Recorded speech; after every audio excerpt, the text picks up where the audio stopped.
교회는 불편한 곳입니다. 화목하기만 하고 아무런 문제가 없는 곳입니다. 주제 중 하나는 모이는 열심, 모이는 것을 위한 열심만 있다는 것입니다. 왜 모이는가? 어떻게 모여야 하는가에 대한 교회의 정체성을 잊은 채 우리는 모이고 있습니다. 신자의 정체성, 교회의 정체성을 추구하기보다는 자기 현실, 이기적인 욕심을 채우는 것에 초점이 맞춰져 교회는 이 시국에 왜 가만히 있는가? 그것이 교회가 정치에 대하여 간섭하는 유일한 방법이다 라고 말씀하고 있습니다. 안녕하세요. 이끌림입니다. 오늘은 박영선 목사님의 설교 선집 세 번째 교회에 대해서 함께 살펴보고자 합니다. 교회를 다니는 신자임에도 교회가 무엇인지, 교회를 왜 나가는지, 교회를 통해 하나님은 우리로 하여금 무엇을 만들어 가시려는지 그 하나님의 마음을 모른 채 우리는 교회를 다니고 있습니다. 박영선 목사님은 한국 교회의 여러 가지 현상들의 문제점들을 이 책을 통해서 말씀하십니다. 놀랍게도 우리 모두가 교회에서 경험해봤던 내용들입니다. 교회의 의미를 어떻게 재발견하고 재정립할 것인가? 교회를 바라보는 시선과 신자로서 살아가는 책임이 오늘 동영상을 통해서 달라지기를 원합니다. 설교 선집 세 번째 교회, 제가 5가지 주제를 중심으로 정리해봤습니다. 함께 살펴보시죠.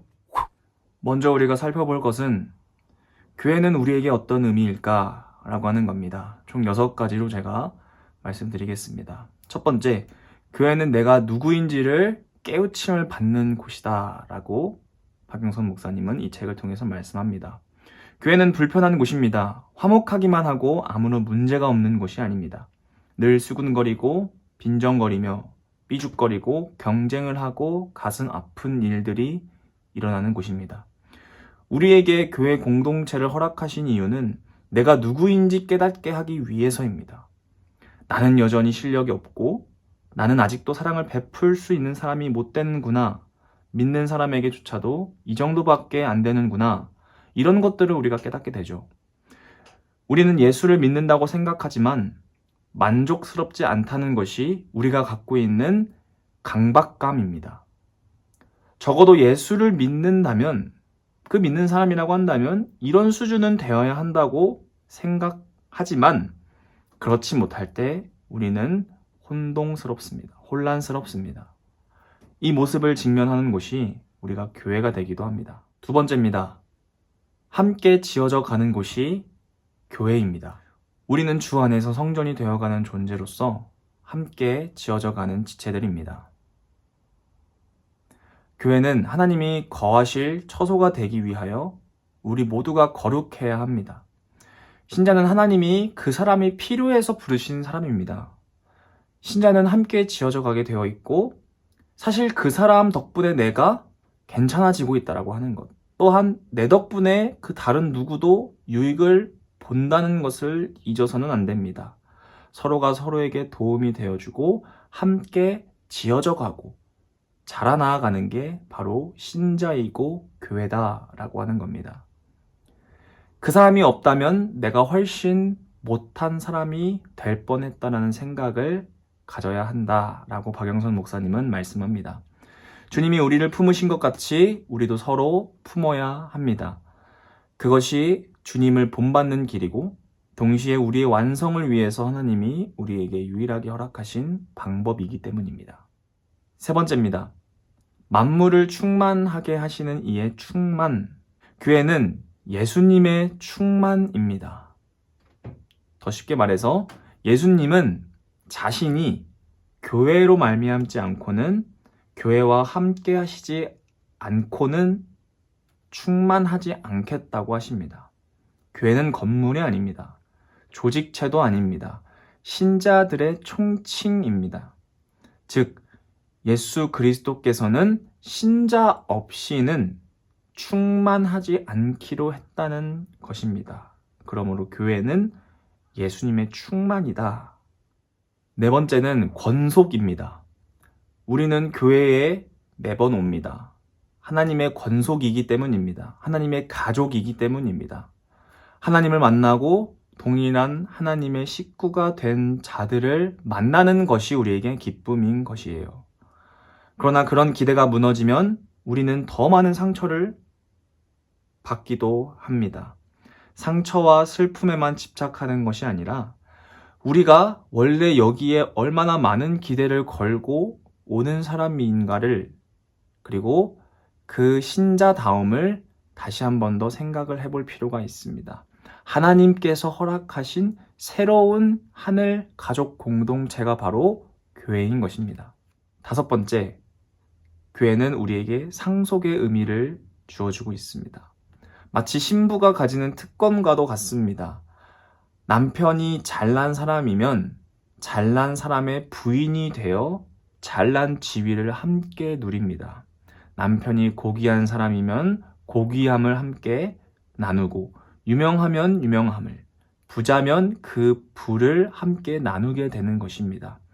교회를 예수님의 신랑 되신 신부의 모습으로 표현을 하고 있습니다. 예수님이 교회에게 나누신 것은 생명과 영광과 영원한 나라 등을 우리에게 나누어 주시고 계십니다. 6번째, 교회는 훈련장입니다. 교회는 마음을 합쳐서 무언가를 해내는 장소이기보다는 어떤 결론에 도달하기까지의 과정이 요구되는 훈련장인 것이에요. 여기에 모여서 하나님이 요구하시는 일을 통해 훈련받는 곳이라고 하는 거예요. 훈련장은 성공만 있지 않습니다. 훈련장은 실패만 가득합니다. 문제만 넘쳐납니다. 하나님이 우리로 하여금 신자된 모습으로 다듬어 가시는 그 손길을 느끼는 곳이 바로 교회입니다. 2번째 주제, 좋은 교회란 무엇인가? 입니다. 좋은 교회는 교회 안에 말썽이 없는 교회가 아닙니다. 교회는 사람이 모인 곳이므로 당연히 말썽이 생길 수밖에 없어요. 중요한 것은 그 문제가 발생했을 때 그 문제를 어떻게 이겨내고 견뎌내는가가 교회의 건강을 판가름합니다. 교회의 정체성은 다른 집단과 다르게 예수님이 죽어서 생겨난 집단입니다. 성도들이 제일 조심해야 할 부분은 믿음이 약한 자들에 대하여 무시하는 태도입니다. 교회에 아무리 못난 사람이 있다고 해도 예수님이 그를 하나님의 자녀로 삼기 위하여 대신 죽으셨다라고 하는 그 사실을 잊어서는 안 됩니다. 우리에게는 이런 병이 있습니다. 완벽하려는 병, 비평하려는 병, 잘못한 거 그 하나를 끄집어내려고 하는 병, 그리고 그것을 끄집어내서 쾌감으로 사로잡히는 병이 있습니다. 잘한 것에 대해서 대단하게 여기지 못하고 그것을 격려해주지 못하는 것이 우리의 잘못입니다. 할 줄 아는 것을 격려해서 모든 열심과 시간을 내게 하며 하나가 되게 해야 합니다. 문제가 없어서 좋은 교회가 아니라 문제를 하나님 앞에서 용서와 자비와 긍휼과 인내와 이해와 여러 가지 모습들로 해결해 나가는 것이 건강한 교회입니다. 3번째 주제는 교회 안에서 분쟁을 다루는 방법에 대해서 3가지를 살펴보겠습니다. 바울 사도가 갈라디아서 6장 1절에서 2절 말씀에서 얘기했던 것처럼 성도들이 교회 안에서 신앙생활을 하는데 누군가가 치명적인 실수, 잘못을 했을 경우에 그 사람을 오히려 도려내고 잘라낼 생각만 하지 말고 바로잡고 치료하라라고 말씀합니다. 틀린 것을 고치려고 들지 말고 다친 것을 치료해 주라는 뜻입니다.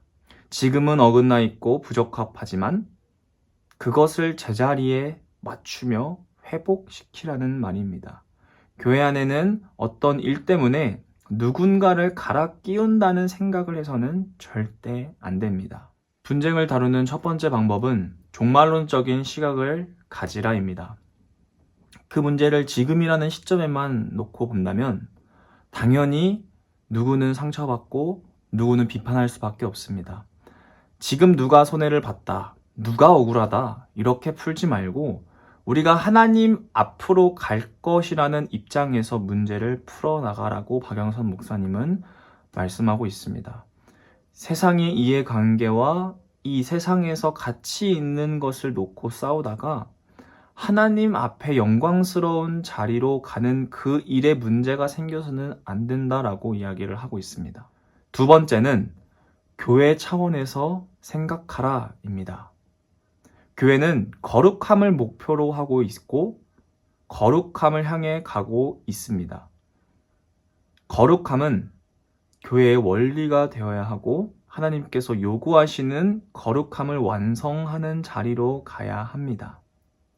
하지만 지금 당장 거룩한 것이 아니니 거룩이 완성을 향해 나아가는 그 길 가운데에는, 즉 교회 안에는 시행착오가 반드시 있을 수밖에 없고 그것을 용납하게 되는 곳이 바로 교회인 것입니다. 이런 교회의 차원에서 생각을 해본다면 어떤 일이 있든지 누구나 다 거룩함을 향하여 나가는 과정이니까 조급하게 생각하지 말고 성급하게 상대방의 행동에 대해서 결론을 짓지 말아야 합니다.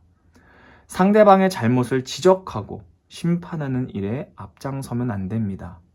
함께 지어져가는 교회론적인 차원에서 우리에게 필요한 것은 인내와 온유입니다. 모든 것을 참고, 모든 것을 믿고, 모든 것을 바라고, 모든 것을 견디는 삶을 살아야 합니다. 세 번째는 교회 안에서 생긴 문제를 세상으로 가지고 가지 말라입니다. 세상의 원리와 해결 방안은 교회에서의 원리와 해결 방안과는 전혀 다른 길입니다. 그런 의미에서 교회에 있는 문제를 세상으로 가지고 갈 수는 없습니다. 세상의 방법과 세상에 속한 것으로 교회의 미약하고 부족한 부분을 채우기 위해 사용할 수 없기 때문이에요. 세상에서 아무리 뛰어나고 아무리 가치 있는 것이라고 할지라도 그것을 교회로 채울 수 없습니다. 교회의 부족한 부분을 그것으로 만족시킬 수가 없습니다. 교회 안에 일어나는 모든 일은 결국 하나님 앞에서 해결되고 인정받아야 되고 하나님께서 만족하실 만한 그 자리까지 가야 하는 일인 것입니다. 네 번째는 교회 안에서 조심해야 하는 행위들에 대해서 함께 살펴보겠습니다. 첫 번째는 뜻없는 열정입니다. 한국교회의 커다란 문제 중 하나는 모이는 열심, 모이는 것을 위한 열심만 있다는 것입니다. 왜 모이는가? 어떻게 모여야 하는가에 대한 교회의 정체성을 잊은 채 우리는 모이고 있어요. 신자의 정체성, 교회의 정체성을 추구하기보다는 자기 현실, 이기적인 욕심을 채우는 것에 초점이 맞춰져 있습니다. 신자들의 요구에 교회가 온통 굴복해 버린 것과 같다고 박영선 목사님은 지적하고 있습니다. 물론 열심 있는 모임과 뜨거운 기도, 감격스러운 찬양의 모임은 분명히 필요하지만 그럼에도 우리는 늘 조심해야 한다라고 말씀하고 있습니다. 두 번째는 종교적 행위로 얻는 만족감입니다. 종교적 행위로 자기 할 일을 다한 것처럼 생각하면 안 된다라고 말하고 있습니다.